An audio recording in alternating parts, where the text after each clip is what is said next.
నీకే నేను మొరపెట్టుచున్నాను, నా ఆశ్రయదుర్గము నీవే, సజీవులున్న భూమి మీద నా స్వాస్యము నీవేనని నేను అనుకుంటేనే. 142వ కీర్తనలో 5వ వచనంలో కీర్తనకారుడు ఇటు విధంగా చెప్తున్నారు. దావీదు గృహలో బందీడై ఉండి, గృహలో ఒంటరిగా ఉన్నప్పుడు రచించిన కీర్తన. ప్యాషన్ ట్రాన్స్లేషన్లో చాలా అద్భుతంగా రాయబడి ఉన్నది. A prayer when he was confined in a cave. ఏమని చేస్తున్నాడు అంటే, so I cried unto you, my only hidden place, you are all I have, my only help in my life, my last chance of help.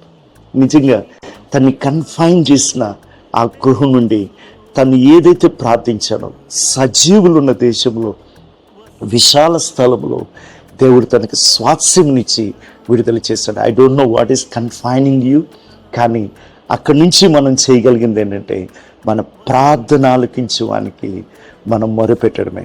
ఆయన విశాలమైన స్థలములో మనకు ఉత్తరమిచ్చేవాడై ఉన్నాడు.